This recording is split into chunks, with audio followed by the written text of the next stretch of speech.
The morning sun stretched shadows across the military installation as Sarah Martinez climbed out of an unmarked car. She dressed in plain civilian clothing, a simple gray suit with comfortable shoes. Her dark hair hung in an uncomplicated ponytail, and she held just a small leather bag. To observers, she appeared to be another government worker arriving for a standard inspection. Colonel James Harrison was experiencing what he thought was an ordinary Tuesday. He marched across the training grounds with his chest thrust forward, shouting commands at younger officers and ensuring everyone recognized his control. At 52 years old, Harrison had invested 3 decades ascending the military ranks, and he displayed his power like strong perfume, thick and unavoidable. When his assistant told him a civilian worker had come for the quarterly assessment, Harrison hardly glanced up from his documents. He had managed numerous bureaucrats through the years, and from his perspective they were identical. Weak, inexperienced office workers who had never witnessed actual combat. They would show up with their folders and rules, waste a few days asking irritating questions, then vanish back to their climate-controlled offices in the capital. Sarah walked to the administrative building, watching everything with calm focus. She observed the soldiers' bearing, the state of the equipment, and the overall mood of the installation. Her experienced eye noticed details others would overlook: small inefficiencies, slight rule infractions, and spots where spirit seemed diminished. The front desk worker pointed her to a waiting space outside Colonel Harrison's office. Sarah sat quietly, examining files on her tablet while absorbing the sounds of military activity nearby. She heard Harrison's voice penetrating the walls, booming and authoritative as he discussed budget matters and staff movements over the phone. When Harrison finally stepped from his office, he did so with the theatrical style he was famous for. The door flew open with needless force and he stood in the entrance briefly, surveying his territory. His gaze landed on Sarah and she noticed the instant dismissal in his look. "You must be the worker," he said, not extending his hand or properly introducing himself. "I'm Colonel Harrison and I control this installation. I assume you're here about the standard inspection business." Sarah rose and gave a courteous smile.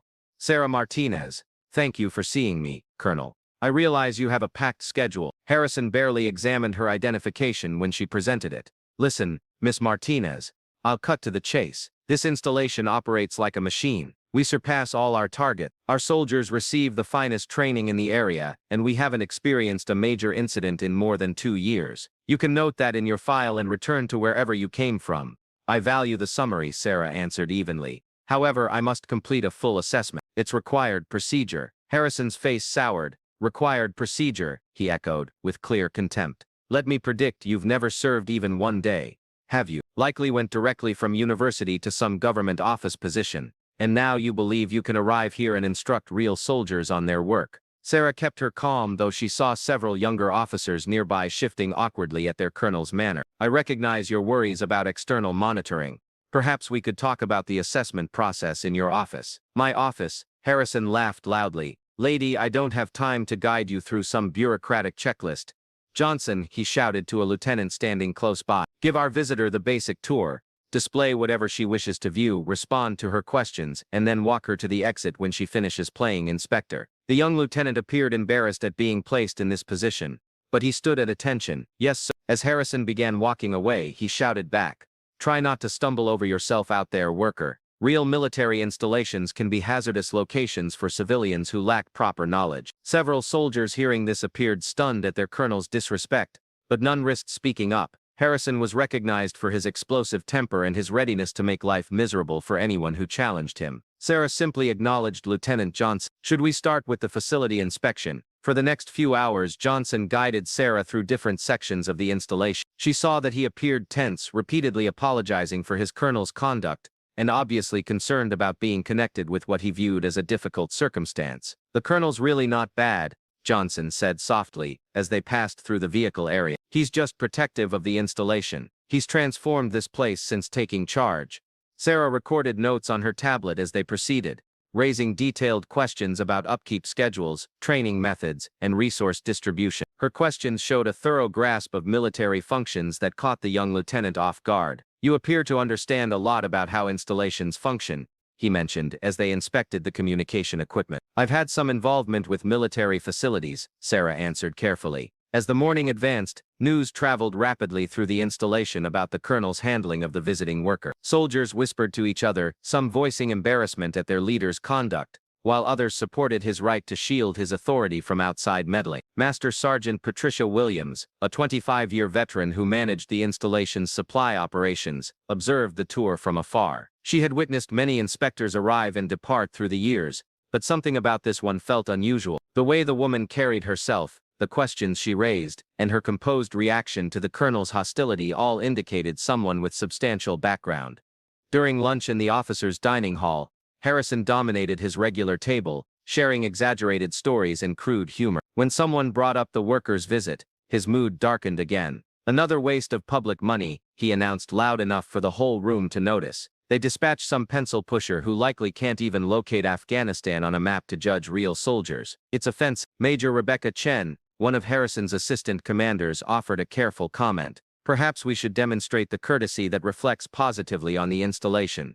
Sir, these files do reach higher command levels." Harrison dismissed this with a wave. "Higher command understands what I've achieved here. My history speaks for itself. Some civilian's viewpoint isn't going to alter that." Meanwhile, Sarah pursued her inspection with Lieutenant Johnson. She visited the medical center, examined the training areas, and analyzed personnel records. With each location, her grasp of the installation's functions deepened, and she started forming a complete understanding of both its advantages and its flaws. In the afternoon, she asked to watch a training drill. Harrison, when told of this request, rolled his eyes dramatically. "Naturally, she wants to observe real soldiers train," he told his assistant. "Likely thinks it's like viewing a movie. Ensure she stays well back where she won't interfere or injure herself." The training drill was an intricate combat simulation involving multiple units working together under demanding conditions. Sarah positioned herself at a strong vantage point and observed carefully, recording detailed notes about tactics, communication, and leadership effectiveness. Harrison showed up midway through the drill, supposedly to watch his troops,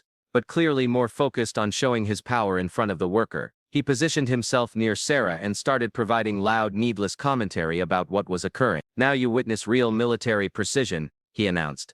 "This isn't something you learn from a textbook. It requires years of involvement to develop this kind of operational skill." Sarah acknowledged politely but kept focusing on the drill. She saw several tactical mistakes that Harrison seemed to miss, along with communication failures that could have been dangerous in an actual combat scenario. When one unit failed to work properly with another, creating a simulated friendly fire incident, Harrison rapidly moved to step in. He stormed onto the training field, his voice carrying across the space as he berated the unit leaders. "What kind of amateur operation are you conducting out here?" he yelled. "This is precisely the kind of sloppiness that gets people killed." Sarah observed this display with interest, noting how the colonel's involvement actually disrupted the training scenario's learning potential. Rather than permitting the units to recognize and fix their mistake, his dramatic interruption transformed it into a spectacle focused on his power rather than genuine improvement. After the drill ended, Harrison returned to where Sarah stood. His face was red from his effort and anger, and he seemed satisfied with what he viewed as a demonstration of strong leadership.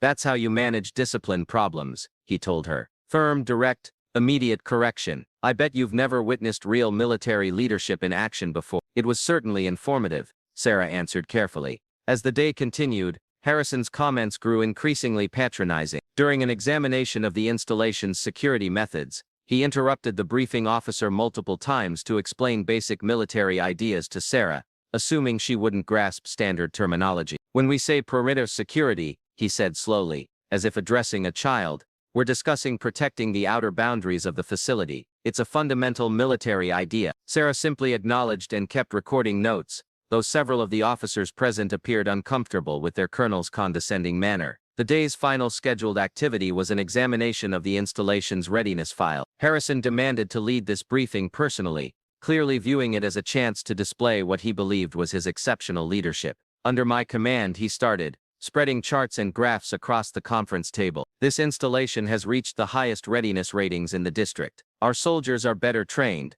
our equipment is better maintained, and our mission success rate is unequal." Sarah studied the files carefully, raising specific questions about data gathering methods and verification processes. Her questions exposed gaps and inconsistencies in the reporting that Harrison hadn't expected. "These maintenance numbers," she said, indicating a particular "How do you explain the difference between reported completion rates and actual equipment availability?" Harrison's confident look wavered slightly. "What difference? Those numbers are completely accurate." Sarah displayed her own calculations based on information collected during her facility tour. "According to the maintenance logs, You've reported 98% operational readiness for your vehicle fleet, but I noted at least 12% of the vehicles with maintenance tags showing they're non-operational.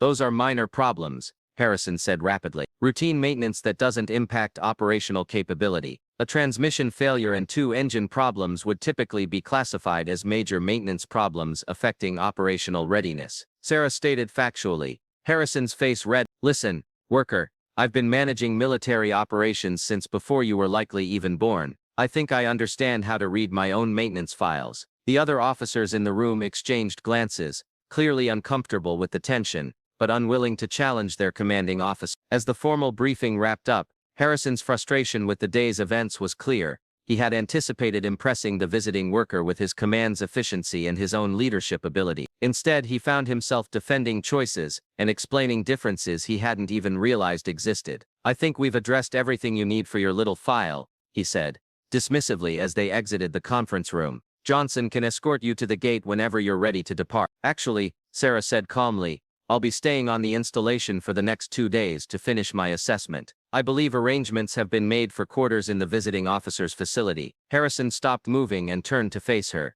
his look showing surprise and irritation. 2 more days. What else could you possibly need to examine? A thorough assessment requires sufficient time to review all aspects of the operation, Sarah explained.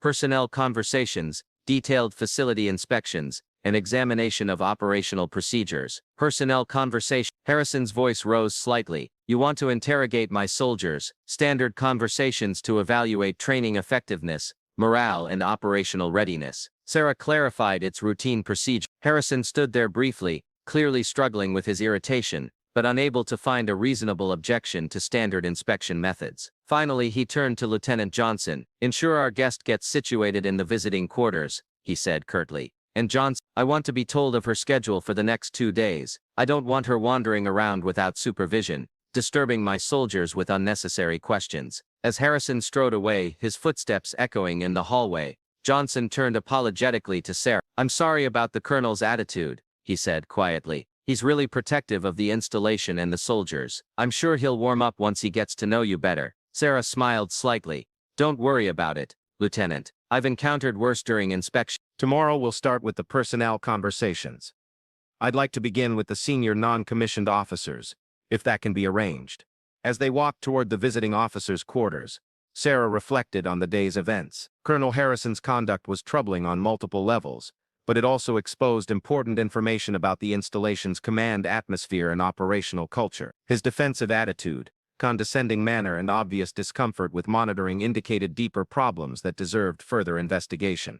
The sun was setting over the installation as Sarah settled into her temporary quarters. Through her window, she could see soldiers going about their evening routines, some heading to the dining hall, others returning from late training drills, and a few simply enjoying the cooler evening air. She opened her laptop and started typing her initial observation, carefully recording not just the technical aspects of the installation's operations, but also the leadership dynamics and cultural factors that could impact mission effectiveness. Tomorrow would bring new challenges and opportunities to grasp how this military facility truly functioned beneath its polished exterior. Colonel Harrison, meanwhile, was in his office making phone calls and examining personnel records. He was convinced that the worker's visit was a bureaucratic nuisance that would soon be finished, permitting him to return to managing his command without outside interference. He had no clue that the next 2 days would challenge everything he thought he knew about military power and proper command respect. The next morning started before sunrise for Sarah Martinez. She was used to early beginnings, and she utilized the quiet hours to examine her notes from the previous day and plan her approach for the personnel conversations. The installation was already coming alive around her. She could hear the distant sounds of morning physical training and the steady rhythm of military routine starting another day. Colonel Harrison reached his office earlier than usual, determined to keep a close watch on the worker's activity. He had invested much of the previous evening thinking about her pointed questions regarding the maintenance files and her apparent immunity to his intimidation tactic. Most civilian inspectors he had managed in the past were easily impressed by his forceful personality and military bearing, but this woman seemed completely unaffected by his power.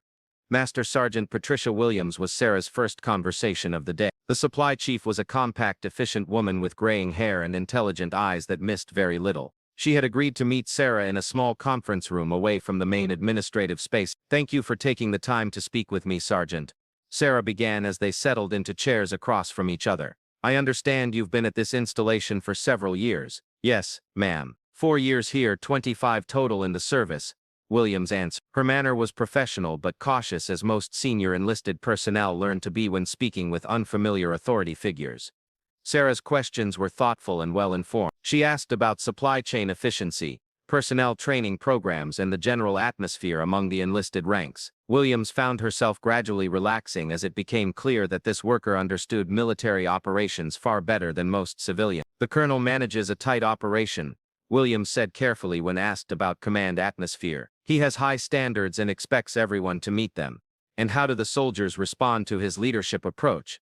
Sarah asked. Williams paused, selecting her words carefully. The colonel gets results. Our performance metrics are strong, and the soldiers understand what's expected of them. Sarah noticed what the sergeant didn't say as much as what she did. The careful phrasing and diplomatic language indicated underlying tensions that Williams wasn't willing to discuss openly with an outsider. During the conversation, Colonel Harrison made several unnecessary appearances in the area, clearly trying to monitor what was happening. He would walk past the conference room window, stop to have loud conversations with his assistant nearby, or find excuses to interrupt with minor administrative questions. I'm sorry about the interruptions, Williams said after Harrison's third appearance in 30 minutes. It's not a problem, Sarah replied. I value commanders who take an active interest in what's happening on their installation. After Williams left, Sarah interviewed several junior officers and mid-level enlisted personnel. A pattern began to emerge from these conversations. While everyone praised the installation's operational effectiveness and Colonel Harrison's leadership abilities, there was an underlying current of tension and unease that nobody seemed willing to address directly. Lieutenant Johnson, who had been assigned as Sarah's escort, was clearly struggling with divided loyalties. He respected his commanding officer, but was beginning to see the installation through the worker's eyes, noticing things he had previously overlooked or accepted as normal. During a break between conversations, Johnson worked up the courage to ask a question that had been bothering him. Ma'am, can I ask about your background? You seem to understand military operations really well for a civilian worker. Sarah smiled. I've had extensive involvement with military facilities and operations. My background includes both academic study and practical involvement in defense-related fields. It was a truthful answer that disclosed nothing specific, but Johnson sensed there was much more to her story than she was sharing. Meanwhile, Colonel Harrison was becoming increasingly frustrated with the worker's prolonged presence and detailed questioning. He called his assistant into his office for what had become a regular morning update on Sarah's activities. What's she asking about in these conversations? He demanded. Personnel matters, training methods, command procedures, the usual inspection topics.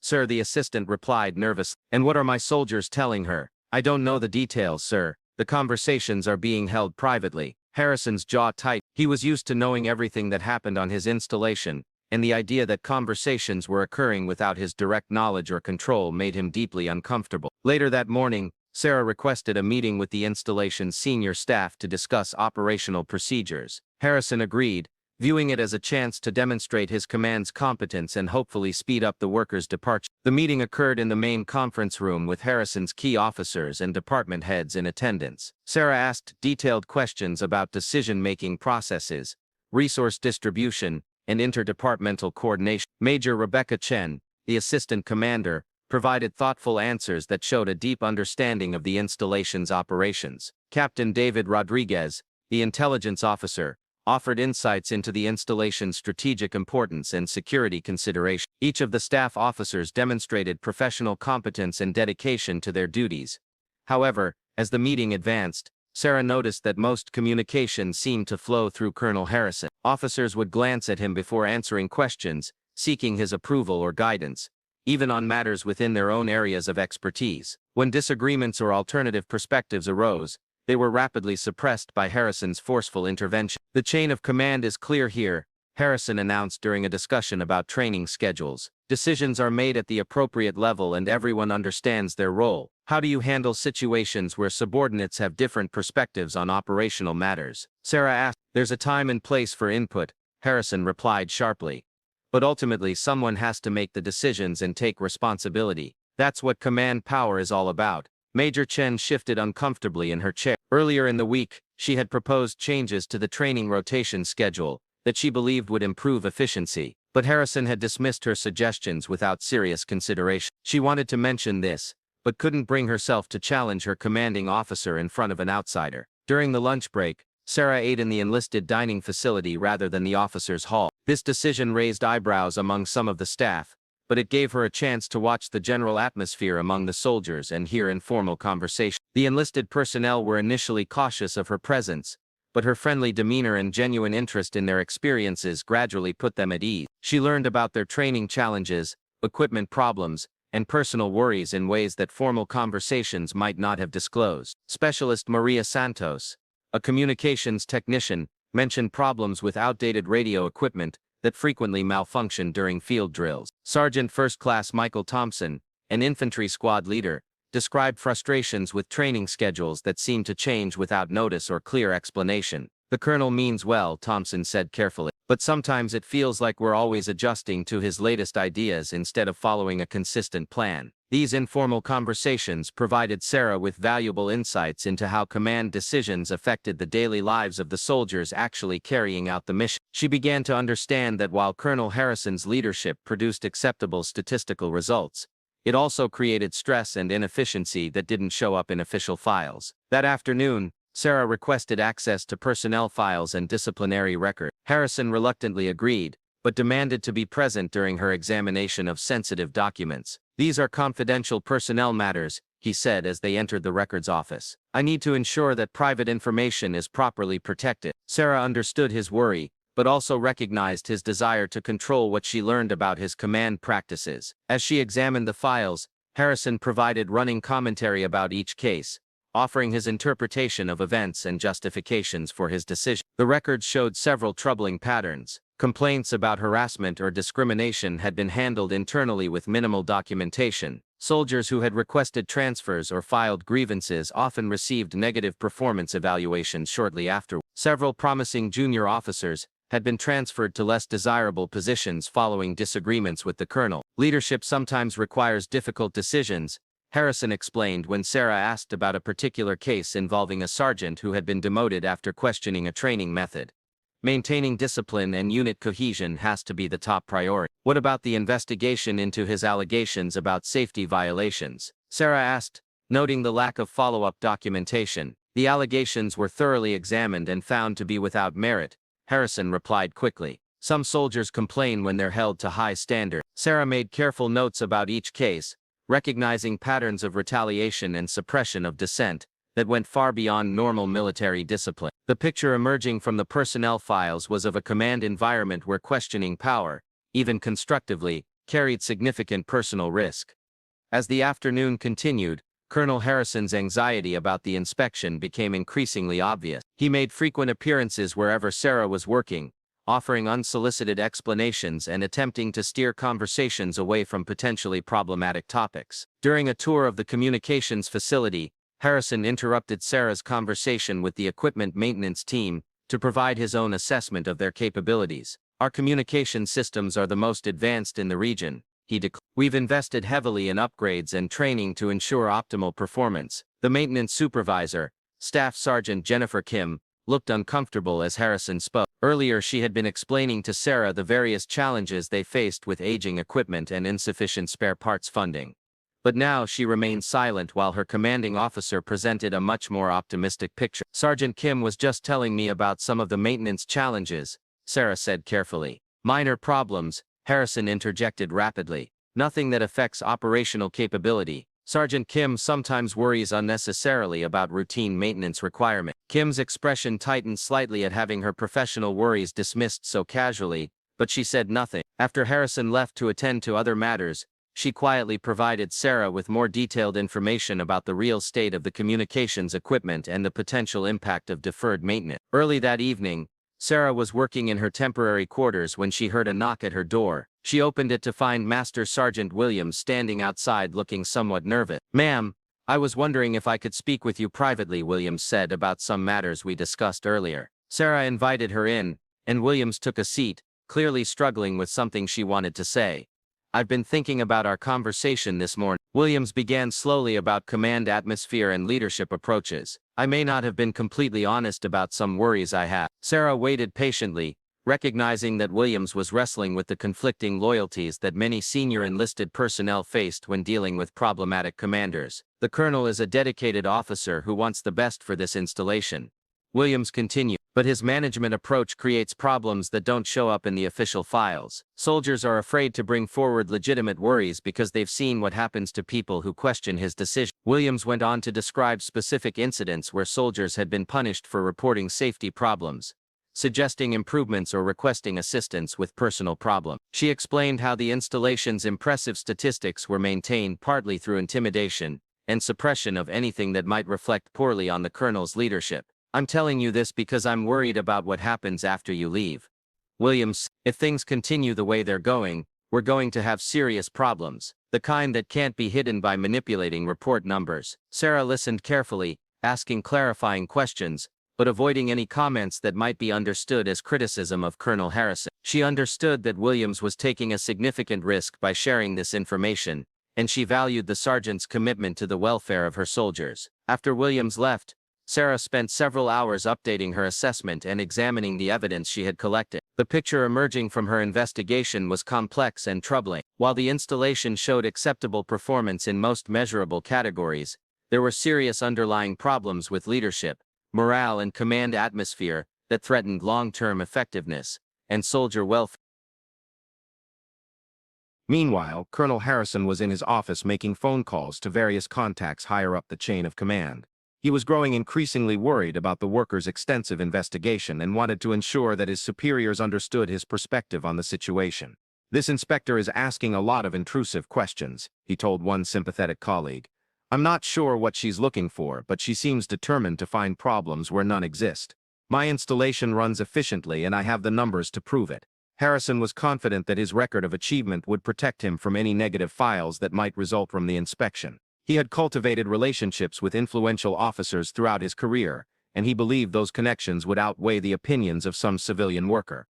As the second day of the inspection drew to a close, tension on the installation was becoming noticeable. Word had spread among the soldiers that the visiting worker was conducting an unusually thorough investigation, and speculation was running wild about what she might have discovered. Some soldiers were hopeful that long-standing problems might finally be addressed, while others worried about potential retaliation if the investigation resulted in criticism of their commanding officer. The junior officers were particularly anxious, caught between their loyalty to the colonel and their growing recognition that serious problems needed to be addressed. Sarah prepared for her final day at the installation, knowing that she would need to have a comprehensive discussion with Colonel Harrison about her findings before completing her file. She had gathered substantial evidence of leadership problems and command atmosphere issues, but she also recognized that presenting this information would likely provoke a strong defensive reaction from the colonel. The stage was set for a confrontation that would test not only Colonel Harrison's assumptions about power and respect, but also his understanding of true military professionalism and the principles of effective leadership. The third morning of the inspection arrived gray and overcast, matching the tense atmosphere that had settled over the installation.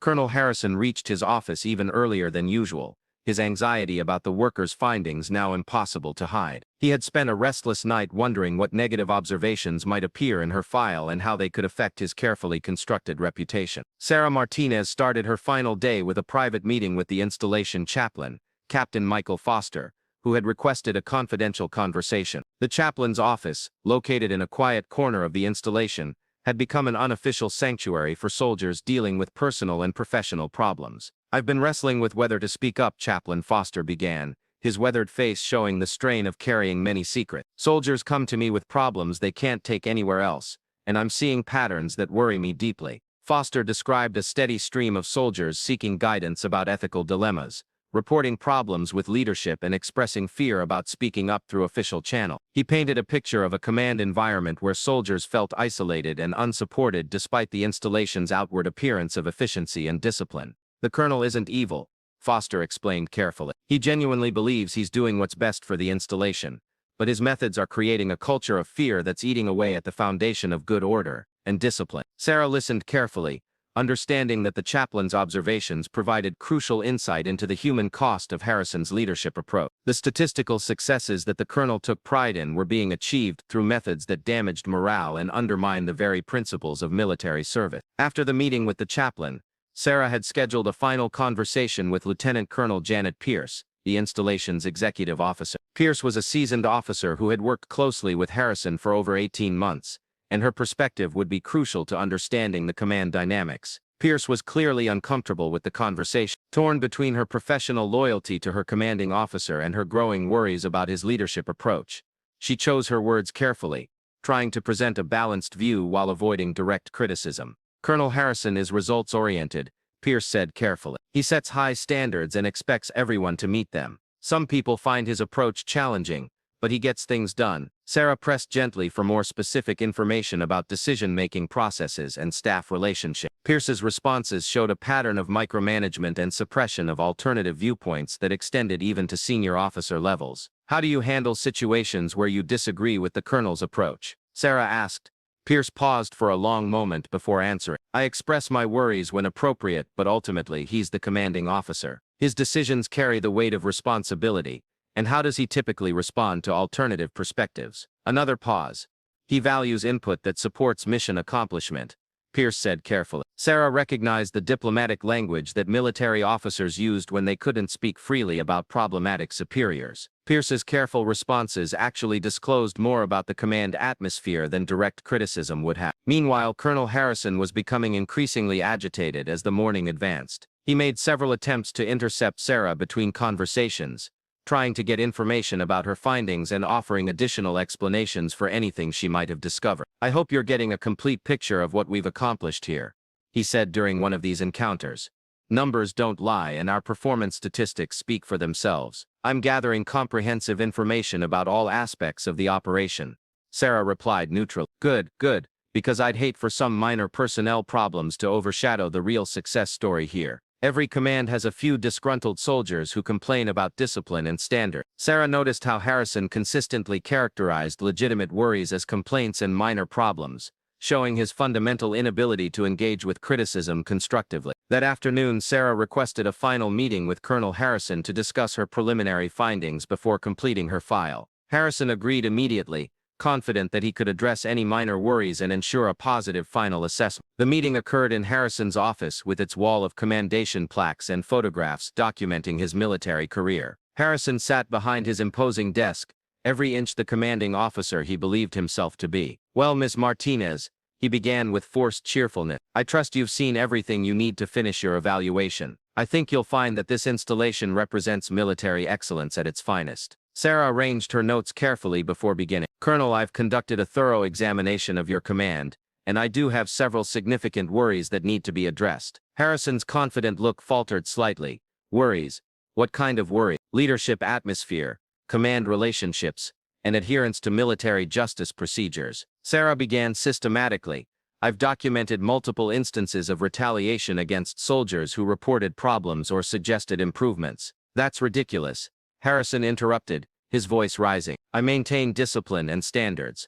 If some soldiers can't handle that, it's not a leadership problem. Colonel, I've examined personnel files showing a pattern of negative actions taken against soldiers shortly after they filed complaints or grievances. This indicates systematic retaliation rather than legitimate disciplinary actions. Harrison stood up abruptly, his face flushing red. Now listen here, worker. I've been managing successful military operations since you were probably in high school. I don't need some desk worker from the capital telling me how to lead soldiers. Sarah remained seated, her voice calm and professional. I've also identified significant differences in your operational readiness reporting, maintenance records, and training completion statistics. These inaccuracies raise questions about the reliability of your command's performance metrics. Inaccuracies. Harrison's voice was now loud enough to be heard through the office walls. Those files are compiled by my staff according to established procedure. If you're questioning their accuracy, you're questioning the integrity of every officer on this installation. I'm questioning the accuracy of specific data points that don't align with observable conditions and documented evidence.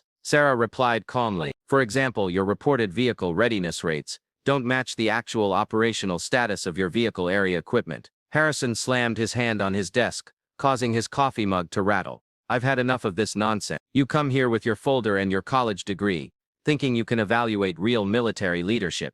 You've never commanded troops in combat, never had to make life and death decisions, never carried the responsibility of keeping soldiers alive in hostile territory. Sarah looked at him steadily. Actually, Colonel, I have extensive combat involvement, and have commanded troops in several operational theaters. Harrison paused for a moment, thrown off by her calm assertion, but rapidly recovered his aggressive posture. I don't care what kind of theoretical involvement you claim to have. The bottom line is that I manage this installation, not you. I'm responsible for mission success, not making everyone feel good about themselves. Your responsibility as a command extends beyond mission statistics. Sarah continued. It includes maintaining proper command atmosphere, ensuring fair treatment of personnel, and upholding the principles of military leadership. Don't lecture me about military leadership, Harrison shouted, now completely abandoning any pretense of professional courtesy. I've dedicated my life to serving this country, and I won't have my record tarnished by some bureaucratic witch hunt. Sarah reached into her briefcase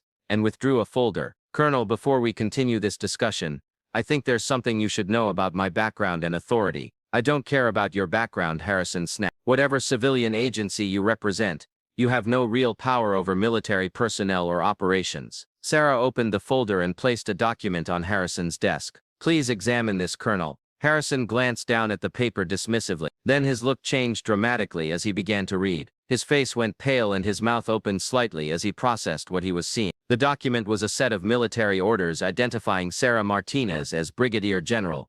Sarah Martinez, United States Army, signed as the Inspector General's representative for unannounced command inspection. Her actual rank was clearly displayed along with her extensive military credentials and combat involvement. That's impossible, Harrison stammered, sinking back into his chair.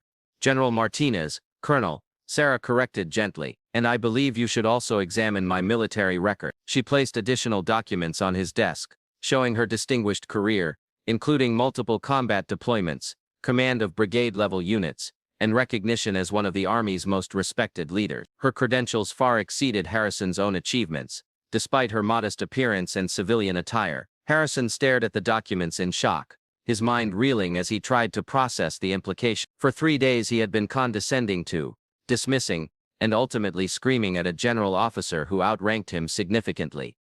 General, I had no idea, he managed to say, his voice barely above a whisper. I know you didn't, Colonel. My civilian appearance was intentional. It's often more revealing to watch how commanders treat people they believe to be beneath them than those they know outrank them. The silence in the office stretched uncomfortably as Harrison struggled to find words. His entire worldview had just been shattered. The civilian worker he had been mocking and dismissing was not only a general officer, but someone with far more combat involvement and leadership credentials than he possessed. Your treatment of someone you believe to be a civilian inspector shows significant character flaws that extend far beyond simple rudeness. General Martinez continued. A true leader shows respect and courtesy to all people regardless of their perceived status or power. Harrison wanted to defend himself, to explain that he had been protecting his command and maintaining military standards, but the words wouldn't come. Every interaction over the past 3 days now played through his mind in a completely different context. More importantly, the general continued, your reaction to legitimate questions and monitoring shows a fundamental misunderstanding of military leadership principles. Good commanders welcome evaluation and feedback because they're committed to continuous improvement. General, if I may explain, Harrison began weakly. Colonel, your explanations over the past 3 days have been quite revealing. You've demonstrated that you view leadership as the exercise of power without accountability, command as the suppression of dissent rather than the cultivation of excellence, and inspection as a threat rather than a chance for improvement. General Martinez collected her documents and returned them to her briefcase. Your installation does show acceptable performance in certain statistical categories, but these achievements have come at the cost of soldier welfare, unit morale, and adherence to fundamental principles of military justice. Harrison sat in stunned silence, finally understanding the magnitude of his situation. Not only had he embarrassed himself professionally, but he had shown character flaws that could end his military career. What happens now? He asked quietly. I will finish my inspection file and submit it through appropriate channels. General Martinez replied. The file will include both the positive aspects of your command and the serious deficiencies I've identified. Your superior commanders will determine what actions, if any, are needed. She stood to leave, then turned back to face Harrison one final time. Colonel, you still have a chance to learn from this experience. True military leadership isn't about intimidating subordinates or suppressing criticism. It's about serving something larger than yourself and helping others reach their full potential. General Martinez left the office, closing the door quietly behind her. Harrison remained seated at his desk, staring at the space where she had been, trying to comprehend what had just happened. Word of the revelation spread rapidly through the installation's senior staff. Lieutenant Colonel Pierce, who had witnessed part of the confrontation through the office window, immediately called a meeting of the department heads to discuss the situation. Did everyone know except Harrison asked his assistant when he finally emerged from his office an hour later. No, sir, no one knew her real identity. We all thought she was a civilian worker, the assistant replied sympathetically. Over the following days, as news of the inspection results filtered through official channels, Harrison had time to reflect on his conduct and its consequences. Some of his supporters within the installation community remained loyal, arguing that he had been unfairly deceived, and that his command achievements should outweigh any personality conflict. However, many of the soldiers and officers who had witnessed his treatment of the worker now saw their commanding officer in a completely different light. His willingness to be dismissive and condescending toward someone he perceived as powerless showed aspects of his character that undermined their respect for his leadership. Master Sergeant Williams summed up the feelings of many when she commented to her fellow enlisted leader, "A good leader treats everyone with respect, whether they're a private or a general. The colonel showed us who he really is when he thought nobody important was watching." The inspection file, when it was finally completed and submitted, painted a nuanced picture of a command with both strengths and serious weaknesses. General Martinez recognized the installation's operational achievements, while documenting the leadership failures and command atmosphere problems that threatened long-term effectiveness. Colonel Harrison remained at his post during the investigation that followed, but his power and credibility were permanently damaged. The soldiers and officers under his command now knew that their leader's impressive facade concealed significant character flaws that affected his ability to lead effectively. The incident became a case study in military leadership courses, illustrating the importance of character, integrity, and respect in effective command relationship. It demonstrated that true military excellence cannot be achieved through intimidation and suppression, but requires leaders who embody the values they expect from their subordinates. For General Martinez, the inspection served as a reminder of why anonymous assessments were so valuable. By watching Harrison's conduct when he believed she had no power over him, she gained insights that would never have emerged during a formal inspection where he knew her true rank and credentials. The colonel, who had mocked her repeatedly, unaware that she outranked him by mile, learned too late that genuine military leadership is measured not by the power one wields over subordinates, but by the character one displays when dealing with those who appear to have no ability to affect one's career. In the end, Sarah Martinez had demonstrated through her quiet professionalism exactly what real leadership looked like, providing a stark contrast to Harrison's bombastic and ultimately ineffective approach to command.